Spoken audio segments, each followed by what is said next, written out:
Good. Hello and welcome to the skating lesson. My name is Dave Leese and I'm thrilled to welcome Travis Tygart, CEO of the U.S. Anti-Doping Agency. Travis, welcome to the show. Hey, thanks, Dave. Really appreciate the invitation to be here and look forward to the conversation.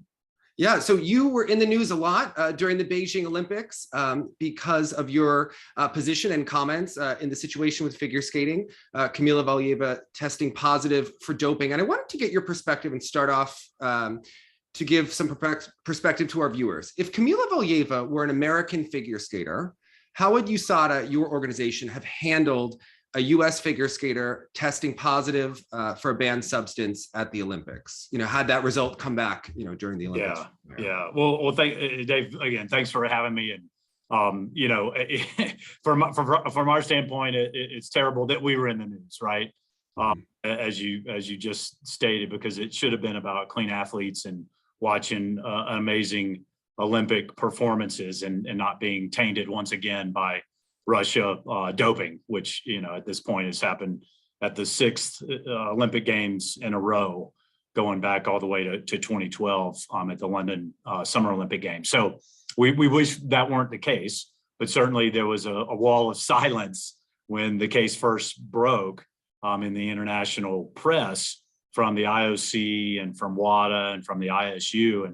And so we felt when we were asked, and we were, you know, inundated with requests, it was important to provide as much information on the rules and the process and really try to defend clean sport and the rights of clean athletes as best we possibly could, which is why we tried to do some of those requests. But that said, look, I hope, you know, the situation would have been handled entirely different here in the United States. You know, this is something that testing athletes before they go to Olympic Games or other major competitions is something our team, you know, literally stays up night and day making sure we do. Maybe there are circumstances if you test someone, you know, let's say they are an alternate and they got named to the team and they're actually now going and we have to test them before they leave. Maybe you have a day or two to try to turn around the test results, and maybe there's a situation where they compete and you don't have the test results back, but that is obviously not an ideal situation. And we do everything in our power by communicating with the lab. We literally have people on our team that, you know, have the Olympic list in one hand, the outstanding results at the laboratory list in the other hand. And we're daily on the phone with the lab, we're emailing the lab, we're making sure they're expediting the samples to have them processed as quickly as they possibly can. You know, in this case is what we understand is, you know, 5-6 weeks. The test was at the lab. Again, I don't think you can possibly blame the laboratory for it, but clearly the system failed to having this result processed in time to then deal with the results in an effective way. And for them to come out, I've heard reported 1 hour after the team event, it's just incredible, and you really can't make it up, and it's inexcusable, and it is I called it a catastrophic failure of the system, and I truly believe that it is. You know, apparently that test wasn't marked as a priority sample, but is the 6 weeks a red herring in this situation? Because wouldn't a positive test meant that Kamila Valieva would have been ineligible regardless of when that test came back during the 6 weeks?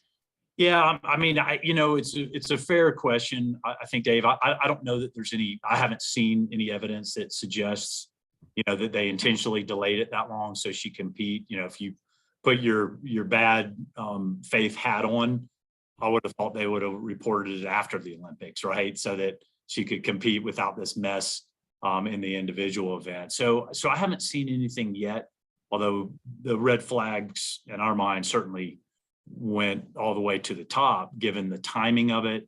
And we may get into this in some of your later questions, but, you know, given that she's a minor, the rules do have exceptions for minors who are protected persons under the WADA code, where it could result just in a reprimand or a warning that can be confidential. And so I think we were also very concerned when we initially heard about it, that if there was the same kind of, you know, funny business and covering up cases that Russia has been known for over the very recent history, and if that is still going on, then there was certainly an opportunity for them to cover this case up entirely. But thankfully that, at least at this point has not happened. We'll await the final decision, but we can have some comfort that it was reported, even though it was way after the time that it should have been reported. One interesting example in figure skating would have been the situation with Jessica Cowling.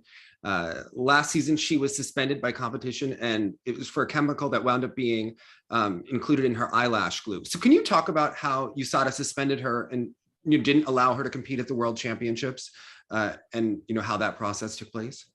Yeah, so I mean, a terrible situation, quite honestly. Another example where the global system failed Jessica, and Jessica did everything right, and thankfully, and she's come out and talked about, as a clean athlete, how she has to watch anything and everything that she uses. And one of the things she did was kept a record of the things that, supplements or other foods and, nutrients, and things that she used. And part of that diligence allowed, and thankfully allowed, our science team to really investigate this positive. And you have to understand, the lab reports a positive to us. The lab has to follow the WADA rules on what's prohibited. So it's a global system. We don't make up what is tested for. Ultimately, we can have maybe some input whether a particular substance should be prohibited or not prohibited. But that's ultimately WADA and its job. So the labs then have to follow those WADA standards. And they reported a metabolite called 4-CPA. And if you've read the case, you've probably followed some of this stuff. But the prohibited substance, meclophenoxate, I think it's called, is a prohibited stimulant. And this metabolite, 4-CPA, is a metabolite of that prohibited stimulant.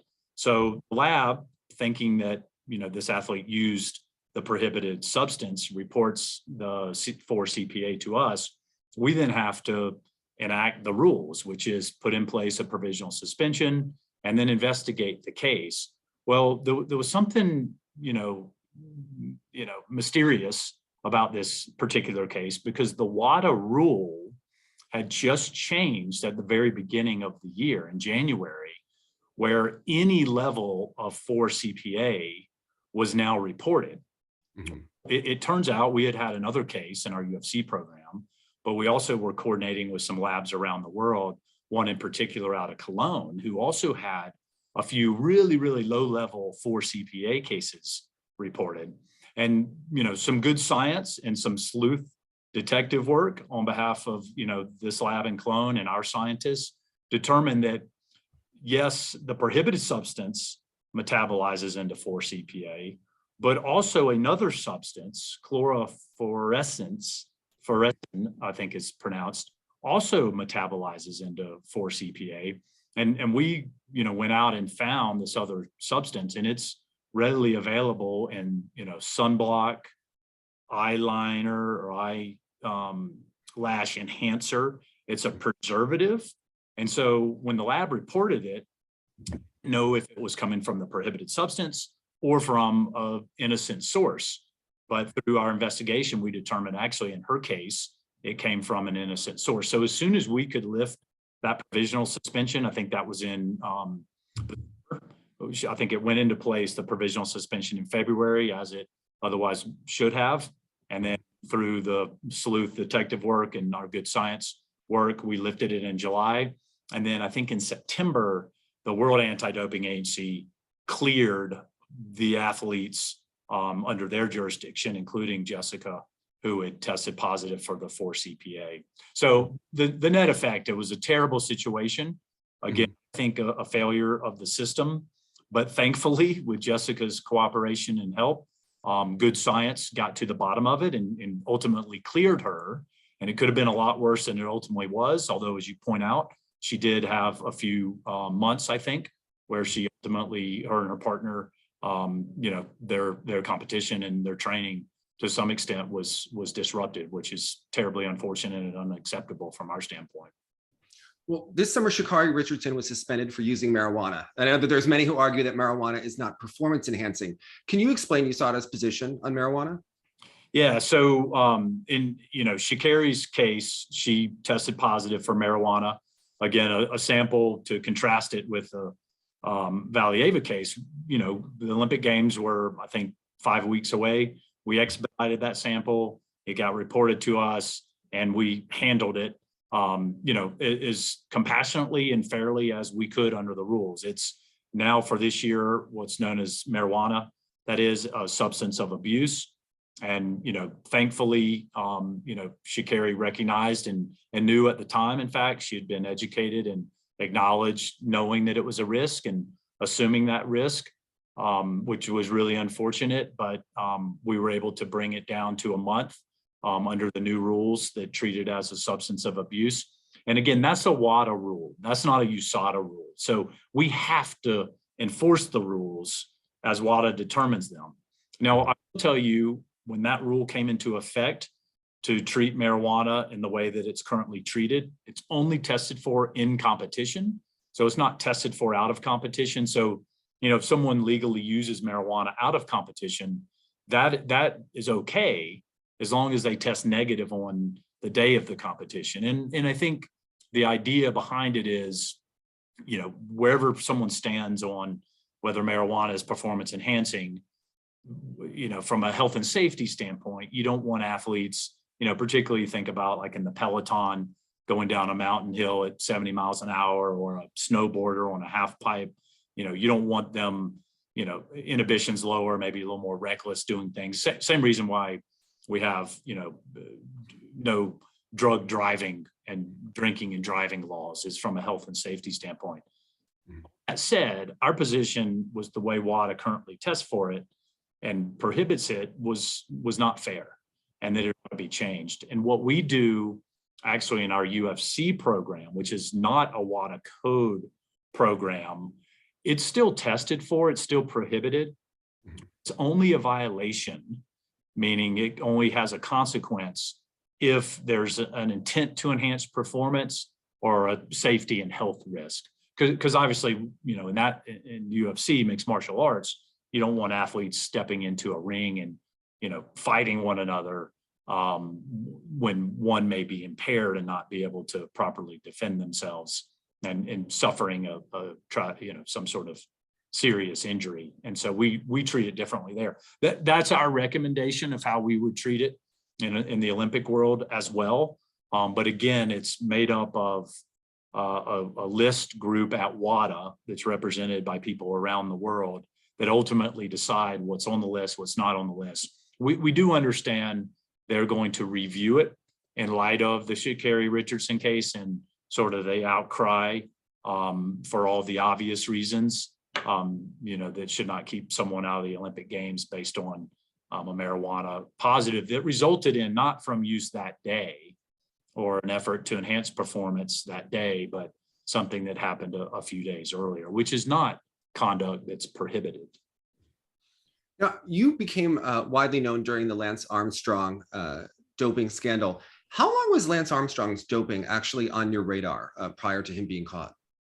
You couldn't follow sport and not have heard rumor and heard speculation and seen, I guess, a little bit of smoke, but it really wasn't until 2010 when the evidence came via a whistleblower to us, and then multiple additional whistleblowers, and then documentary evidence and reanalysis of test results, where it obviously became a case that we felt was had to be answered. And of course, I've said it before, but was probably still to this day the most powerful from an evidentiary standpoint case of intentional doping that we've ever seen.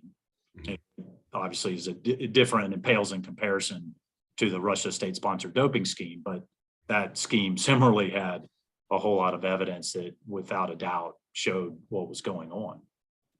Well, several years ago, when there was a hacking of the system, the therapeutic use exemptions really came into the news. And I wanted to just get your position on, and if you could explain therapeutic use exemptions. We have a lot of Russian viewers on this channel, and they love to bring up Simone Biles taking ADHD medication, which she did for a time, which is considered different in Russia. Can you explain what is a therapeutic use exemption and how difficult is it to obtain one? Yeah, so a therapeutic use exemption is an athlete will apply prior to competing if they have a medical ailment for, essentially permission or an exemption to use at a therapeutic use dose a substance that may be otherwise prohibited for someone that doesn't have that medical ailment. And basically the athlete has to prove through medical, diagnosis, documentation, can be interviews with doctors, can be special tests, whatever, ultimately the exemption panel requires to show that one, there's an acute or chronic medical need. There is no reasonable alternative from a medication standpoint to treat that ailment. And then that there's no performance enhancement. It's only going to give someone, bring them back up to normal medical benefit. So that's then decided by an independent panel of medical experts in whatever ailment that the athlete is requesting. So if it's an ADHD medication, a specialist in that area. If it's, another, let's say diabetes and insulin is the request, specialists in that area, et cetera, et cetera. Well, once that's granted, let's say by the National Anti-Doping Organization for athletes, both WADA as well as the International Federation of the Athlete are notified of that exemption, and they can investigate it and also deny it or appeal it if they choose to do so. And so the system, I think is open and transparent. If it's run rigorously and robustly, it's a fair system to give and get athletes, not medication that's going to help their performance, but medication that's going to help them from a health and safety standpoint. And if there's any sort of self-interest or national interest, like the Russians have attempted to say, WADA is the great equalizer, as is the IF. And so they can appeal and challenge those. So it eliminates any of that sort of national, the perception, let's say, of any national interest. What I can tell you is we have a very robust process, and athletes who have come forward and, and many have been denied, others it's been granted. It's been granted for the right reasons. And if it hasn't been granted for the right reasons, both WADA and the IF have the ability to appeal that. And the athletes are doing everything that the rules allow them to do. So to suggest that they're doing something wrong because they're following the rules and in an open, transparent way, come forward to seek what the rules allow them to obtain is grossly unfair. And frankly, was just an effort by the Fancy Bears, the Russia group, military intelligence group, to attempt to divert attention away, frankly, from the intentional doping that was happening in Russia and the efforts to hold them accountable, to try to also cast question on athletes who were doing everything right under the rules. Well, in the CIS defense of Kamila Valieva, they stated that she needed the trimetazidine for her heart and that there was a medical need for it, even though another doctor disagreed from Russia, actually. Maria Sharapova also gave a similar excuse when she had tested positive for meldonium. Is there a reason why Russia wouldn't seek to obtain these therapeutic use exemptions if their athletes do have legitimate heart problems? Or would something be flagged if too many athletes from a country, are seeking therapeutic use exemptions for trimetazidine or meldonium or something of that sort? Yeah, I mean, certainly the statistics are compiled and monitored, but no, if an athlete, and I'm not sure, Cass dove fully into that particular issue. I think the hearing on the merits will dive into that issue. But again, I think in this particular case, Valieva did not write on according to, what's public at this point, did not write on the doping control official record. That's the form, and whether it's paperless or in writing, didn't list TMZ as a medication that she was taking at the time. And so I think that undercuts this whole idea that she was knowingly taking it for a known ailment. If she was, or any other athlete was, and put in meldonium and any of the prohibited substances, there is that established process that you can go to that, look, if you do have a legitimate need for it and it's well documented and it's reasonable and there's no alternative to deal with the medical need and it's not going to give you a performance enhancement benefit, then you can get that granted for you. And so, I always tell athletes, if you're not going through that process, to me, you don't really need that medication. because if you do, and there's no alternatives, then go through that process. That's why that process is there to benefit you. Well, the Russian team doctor for figure skating, Dr. Philip Shevetsky, is an anesthesiologist. And I was just wondering, in your position, is there any reason why a team doctor for figure skating would be an anesthesiologist as opposed to something like an orthopedist or a sports medicine doctor? Yeah, that would just be, I wouldn't be able to answer that. I mean, obviously it's a great question and something to be thought through, but I wouldn't have the expertise to really be able to tell you who or who should not be a team doctor.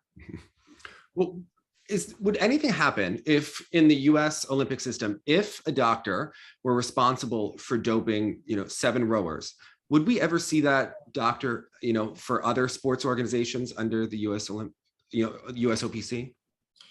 It depends on, the short answer should be, let's hope not. Once someone has served their time, so to speak, right, they are free under the rules to, go and compete or a doctor elsewhere. Of course, when you decide who's going to represent you, who you're going to be treated by, who federations are going to hire, they obviously, have a lot of decision-making latitude in who they do. And we know if you make the decision to cheat and dope athletes, for example, in your hypothetical, a dark cloud, even though you might technically be allowed to be back into sport, the dark cloud is going to follow you for the rest of your life. It's the same basic, lessons I try to teach my kids.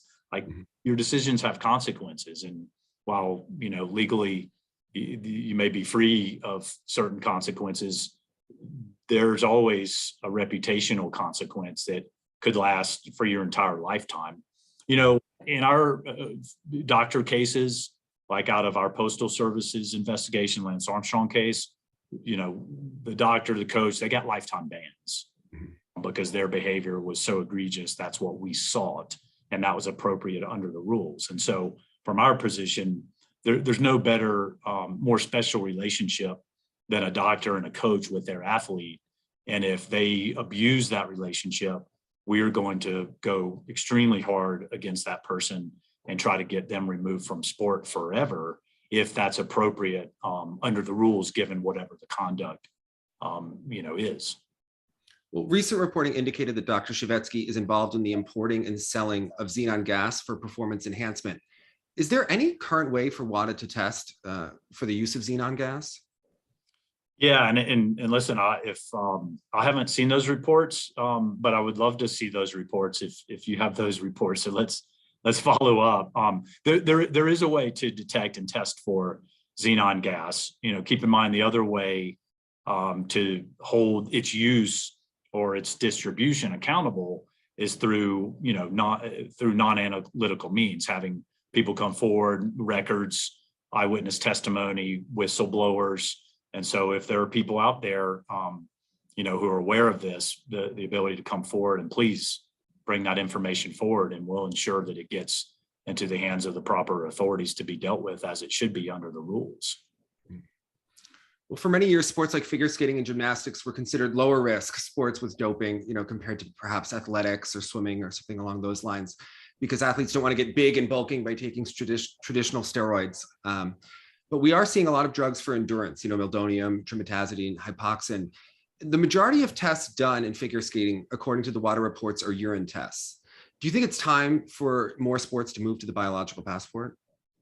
Yeah, I do. And I think you're absolutely right. I mean, I think, historically people thought of, steroids as being the performance enhancing drugs, and it builds muscle mass and strength and all those sorts of things. I mean, we saw going back to 2003 in Balco, where you had sprinters, right, who similarly you wouldn't necessarily think of wanting to use EPO, for an example, which has traditionally been known as a drug that helps recovery or endurance.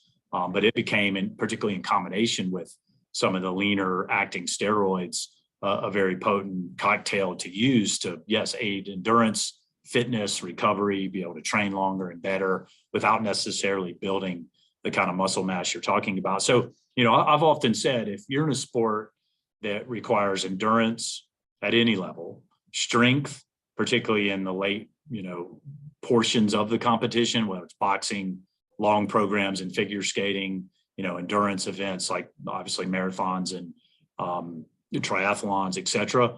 No sport is immune to the threat of doping. And we have to be realistic about that. There will be drugs, maybe not testosterone, the, sort of building block of muscle, but certainly it could be used from a recovery standpoint and an endurance standpoint.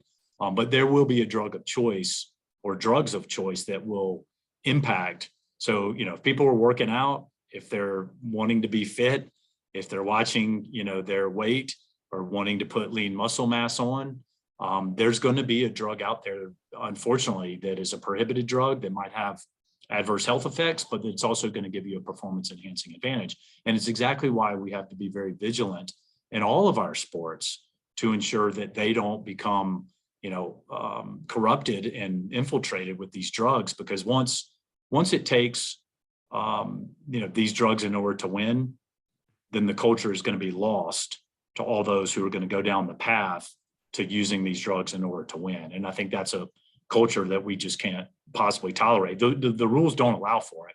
And certainly clean athletes expect it to be different. And it's incumbent upon us in the enforcement side of sport to ensure that that doesn't happen. I mean, I think there are many within the sport of figure skating that would argue that it has become that, especially on the women's side. How much more costly is a biological passport, urine and blood testing, as opposed to just urine testing? Is the impediment a cost in this situation? Yeah, and let me just respond to your last statement. If that is the case, and I'm not disagreeing with you, Dave, that it is the case, please. And I don't know if there's a way for us to put up our whistleblower, text. Absolutely, yeah. The phone number. Please pick up the phone and call us, because we do not want the culture to be biased against clean athletes. And if you're in the sport, regardless of who you think is doing it, if it's people outside the United States or in the United States, that's information that's critically important to us being able to do our job. And we will cooperate and partner with those outside the United States as we can in order to rid that culture, to ensure that clean athletes have an opportunity to compete clean and healthy and safe. Listen, to your question, the ABP is definitely, a more expensive process, because you have to build, a volume of tests, blood and urine on athletes. But, I think figure skating is no different than some of our other sports, where you have athletes, starting and staying in for years. And so over time, you can build that passport, I think, in an effective way. And it only becomes better and better and better at detecting someone who may be trying to use a prohibited substance. The more data you have, it's only limited by the lack of data that you have. But if you start it early enough and identify those athletes who are on junior national teams or first making national teams, however you draw that line for your particular sport, you can eventually build that test capacity and that volume to allow the passport to be as good as it possibly can be. And our hope is that it's used to show athletes who are clean and athletes clean.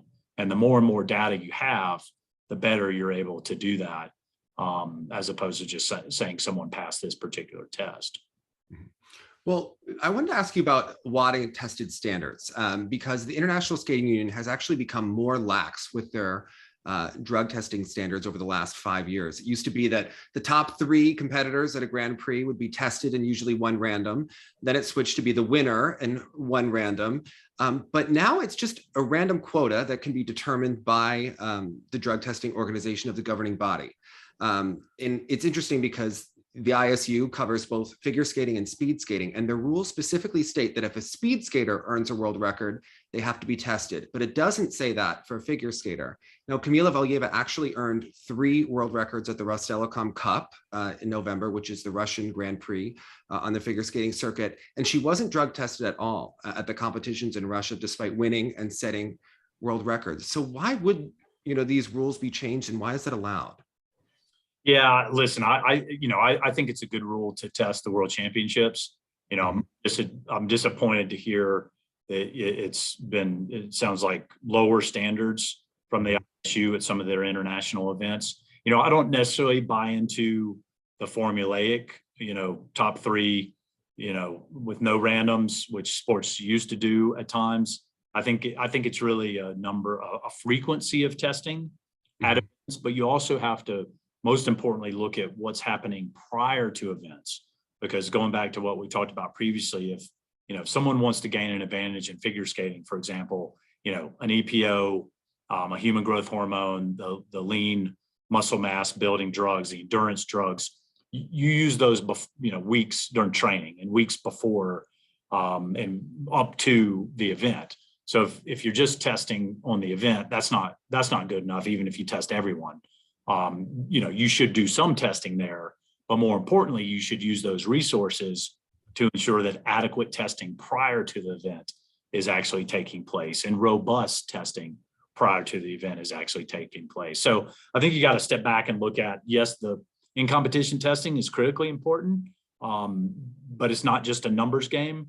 And if there's limited resources, which obviously there are in all sports, from an anti-doping standpoint, is to step back and look at what we call a test distribution plan and say, okay, on our top, 20 athletes in any given discipline, how much in the 6 months prior to the major competitions or during the course of a full year, how many out of comps are we putting towards these athletes? And then how many times are they going to be tested at an event? And then you look at the full year plan on an individual athlete on an individualized basis, and you can make good determinations of whether that's adequate amount of testing or not. Well, I wanted to talk to you about out of competition testing, because in the Russian affair and the Rodchenkov affair, the authors of both books describe athletes having protected doping status in Russia, where Usada is able to select which athletes are tested and which athletes are tested at international events. Do you think that a lack of testing of certain athletes who get world records can indicate protected status? And could you explain if there's any reason why an athlete would ever be told by a doping organization to have frozen clean urine in their home? Yeah, listen, I mean, what happened in Russia, and again, I don't know that we've seen any real evidence to the contrary that have changed, right? But you go back to when the state-sponsored doping that's now been exposed first started back in 2010 after the Vancouver Olympic Games. They were telling athletes they were being tested, but even if they tested positive, they were saving. They weren't reporting their results up to WADA. They were covering up the test. So it was a free for all where athletes across sports, I think 28, including the IPC federations, had cases handed to them by WADA. So it was across all sport in Russia, the breadth and the depth of this state-sponsored doping scheme. So of course, notice testing should not happen. Right? An out-of-competition test is a no-notice test, and it's why you have to have whereabouts for athletes, and you literally have to show up, and tell them that you're there to test them and on the spot test them within a very short window of time after they've been notified of their need to test. You definitely don't, call them and arrange an appointment 48 or 72 hours later, as I think had been reported.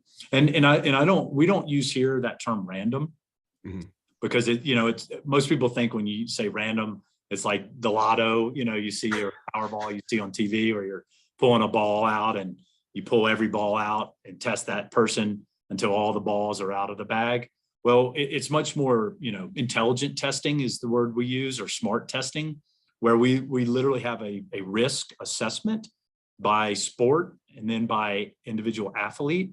And we're allocating a certain number of tests over the course of, let's say, a 12-month period of time per athlete based on a risk assessment that we do. And, there's an international standard of what some of the factors of that risk analysis are, someone winning a world championship, someone coming off of retirement, someone coming back after an injury, someone having a personal best from a time standpoint, associations with, known, past doping coaches or doping teammates, whatever the case may be.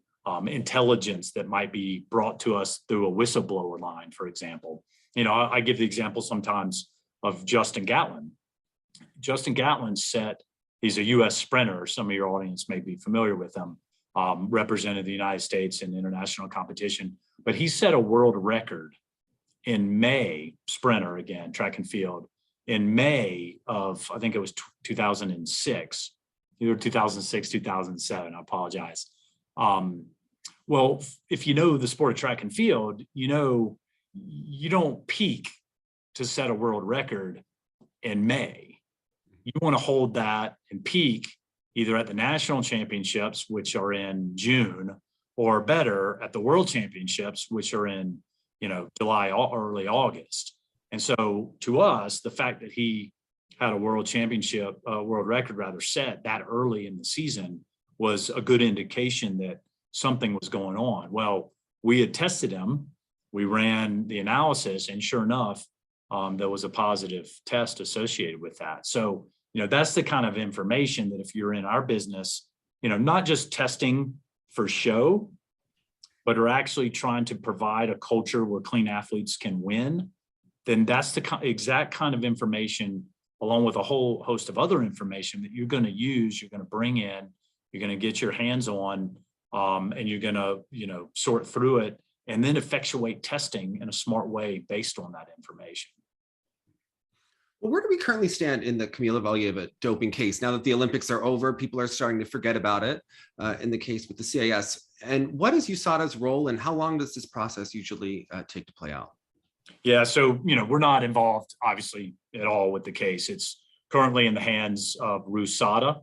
You know, obviously, before Russia as a team was banned from skating, there was going to be the World Championships, and she's eligible to compete in all competitions. You know, she could voluntarily bring herself off the ice, but assumably, you know, she's going to continue to compete. So having, you know, that happen again at the World Championships with a pending positive would have been a total train wreck. And, you know, now that they're banned, hopefully that's been avoided. So it'll play out, and Usada has a decision to make. They'll have the B sample tested if it hasn't been tested already. And then its internal disciplinary body will make a decision whether a sanction goes into place. And regardless of what that outcome is, the World Anti-Doping as well as the ISU can appeal that case ultimately to CAS. And importantly, this time, it's not just a case on whether a provisional suspension should be put in place, which is what the prior CAS case was about during the Olympic Games. Now it's actually a decision based on the facts and the evidence on the positive test itself. And so there will be a full, hopefully, analysis, cross-examination, written decision, ultimately appeal before CAS on how did, you know, the positive test occur and what is her fault in that positive test occurring. And because she's a protected person under the rules, which is someone 15 and under, 16 as well, but if you're in a registered testing pool, then you don't get the protection. But 15 and under, you do get the protection. And it could, the substance is a 4-year substance otherwise, but because you're a minor, it could be a 2-year. And if you can prove based on no fault, no significant fault or no significant negligence on your part for the positive, then it could go down from anywhere between a 2-year all the way down to a reprimand. And that obviously will be the key question. And of course, there's now a lot of pressure, I believe, to find something on the lower end because she competed in the team event at the games and she competed in the individual. And, you know, if they find that she should not have competed and disqualify those results, then, you know, it's tremendous disruption. It very well may be exactly what should happen. But ultimately we'll have to see based on the evidence that's presented on what caused her positive test. And keep in mind, there's really 2 questions at issue for the panel. You know, assuming they find she committed a violation, what's the suspension length, if any? And that starts on the day that the hearing is over. And since she hasn't served a provisional suspension, she doesn't get any credit for that.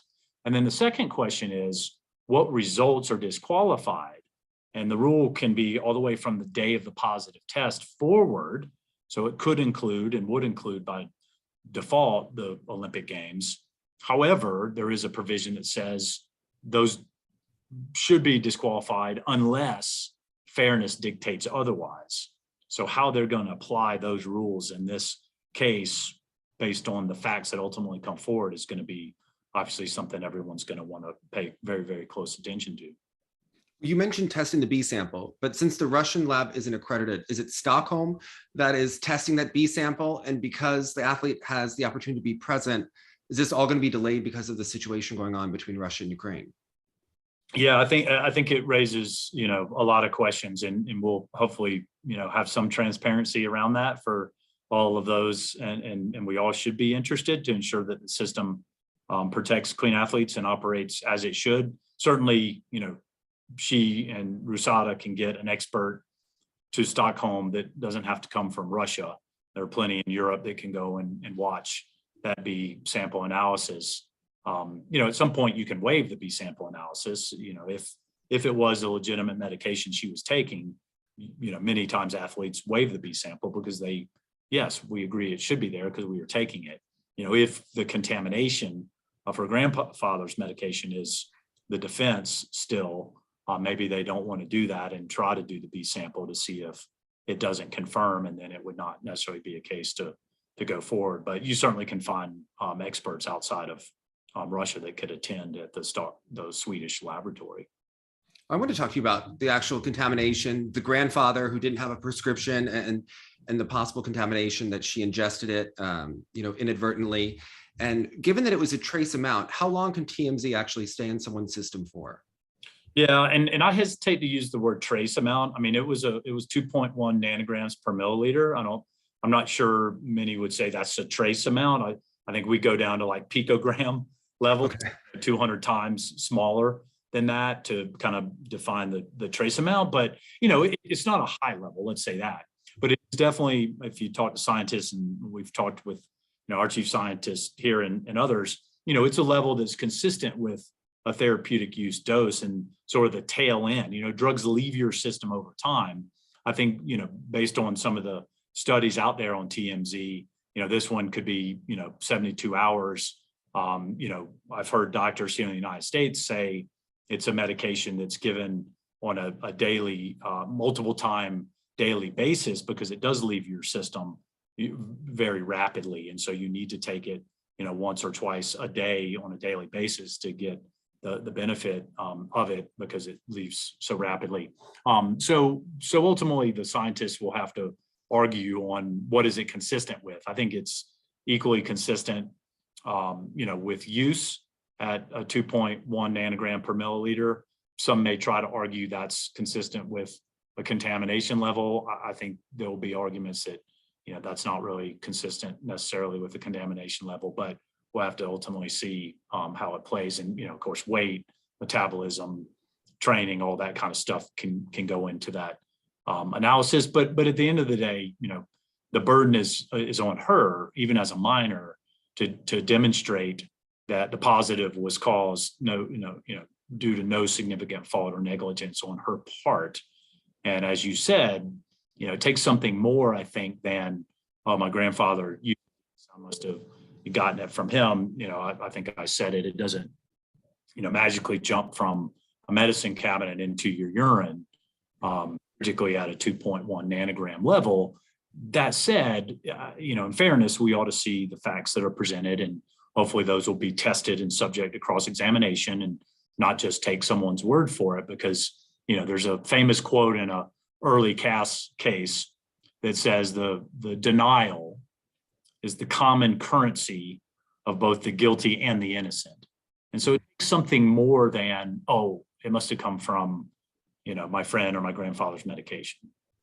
Yeah, and she was also at a competition in St. Petersburg, tested at the end, and he was in Moscow. So I think it'd be interesting to hear what the scientists have to say there.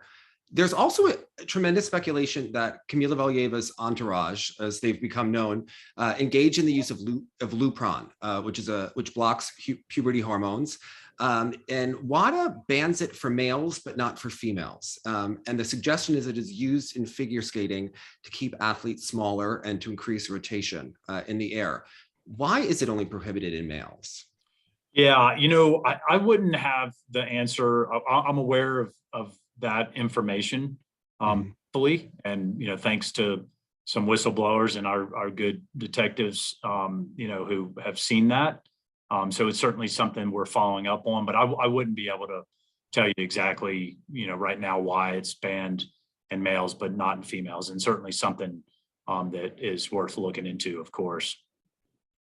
Well, speaking of the entourage, what is the status of the Rodchenkov Act for Eteri tutberidze and her assistant coaches, and how realistic is it that charges could be brought against them? Yeah, and first let me just say, obviously, when you're in this particular case, like having a minor athlete, a young girl, frankly, young woman, who is put in this situation, and the system failure. I think one of the NBC announcers, former figure skater, Olympian, said it. We just watched the destruction of a young girl, and it's a terrible situation for a minor to be put in, and I absolutely, hold to account those who are advising and the entourage not to have allowed her to be put in the position that she's been put into. Of course, we have to see the facts as they come out, and both WADA and others have announced investigations into that entourage, and it'll be absolutely incumbent upon them to get to the bottom, as is their jurisdiction, to determine what actual culpability, if any, there is, and then hold those people accountable. But it's been declared on the form, the hypoxin she was taking, as well as the L-carnitine, as well as the positive for the TMZ. I find it hard to believe that a minor has the wherewithal and the resources and the money to go obtain those types of products. Hypoxin is one that we actually advocated to be put on the prohibited list several years ago, because we saw it coming through and being declared by a number of Eastern European and in particular Russian athletes. We were worried about it. We saw the advertising for it, and it's it would be a drug of choice for someone who wants to use it and risk their own health. By the way it's advertised, it's not prohibited, but we certainly push for it at some point to be prohibited. So getting to the bottom of that, I think, is absolutely essential. With respect to the Rodchenkov Act, it could apply, but we're a long way, I think, and it's ultimately the Department of Justice's decision. If the facts demonstrate that someone intentionally and conspired to dope her at the Olympic Games. I mean, we've had one case prosecuted so far. In a very short time, this law has been on the books here in the United States, but major international competition, U.S. company, broadcaster money. If it turns out and the facts play out that someone, not an athlete, conspired to dope her, then I think it fits like a glove. But again, I want to be really cautious. We're way away from that, and ultimately DOJ would have to look into that case and determine whether the facts support charges being brought under it. But this is the type of case. In the event it turns out the entourage was involved, and no better of a case if it turns out they were intentionally doping a minor and otherwise may escape accountability, particularly if there's others who may not be held by, under the jurisdiction of sport. The first case we've had under the Rodchenkov Act was someone here in the United States that had no membership with sport. They were outside of sport, so sport could not have taken any consequence against them. So thankfully, they were charged under the Rodchenkov Act because they were knowingly, intentionally, according to the complaint, doping an athlete who went to the Summer Olympic Games. Now, we pulled the athlete off the track in Tokyo, and she now has received a 10-year suspension for her doping. So she has been held under the sport rules to account for her doping. But this doctor, quasi-doctor, he really wasn't a doctor, has now been charged and is awaiting, the outcome of that criminal case. Well, if this case plays out in a certain way and it becomes evidence that the Kamila Valieva case is part of a larger state-sponsored doping, what do you think the IOC's next step should be with regards to Russian Olympic eligibility? You know, for the last Olympics, they've been the Russian Olympic Committee, you know, no flag, no anthem present. And what do you think is actually realistic? Yeah, listen, I think, you know, unfortunately, Russia got caught red-handed running a state-sponsored doping program. There was a slap on the wrist at best, competing. You know, I thought it was a farce under this ROC, both in 18 and then again in 21 summer and now 22 winter. And so it hasn't changed behavior. If it turns out this was part of, you know, just an ongoing instrumentality of that state-sponsored system to send knowingly doped athletes to the world scene in order to win and further the state's interests, as you know, was done in the just very recent past, and no evidence really that that's changed. I think they have to be banned. You know, they're currently banned to some extent, according to the International Federation, because of the invasion, obviously into Ukraine, which obviously totally appropriate. But depending on how that plays out, there should be a further consequence. And we, you know, not back in 2015 when the state-sponsored doping was first exposed, we didn't call for all Russian athletes to be banned at that point. But, you know, repeated, Russia, the state, had time and chance after chance after chance to clean up its act and get in line with the rules and agree to follow the rules and recognize and admit the problem. And they continued never to. And so continuing to be able to send a team to the games is just not the consequence it's going to have any deterrent value, and frankly incentivizes the behavior, because even if you get caught red-handed, nothing's going to happen to you. You cover up cases of your athletes, they don't get held accountable, they get to keep their medals and their winnings. And so, you know, others around the world are going to do the same thing, and the Russians will continue to do it. So the rules allow for a ban of all athletes under these circumstances. And so let's let the rules be put in place. And it's time now to put actually in a consequence that's going to have an impact in changing behavior. And no longer should clean athletes have to be the sacrifices here. Thank you so much. It was a really fascinating conversation. I'm sure we'll all be watching this really closely in the coming months. So thank you so much. Dave, thanks for your invitation, and really a pleasure to be here. So thank you.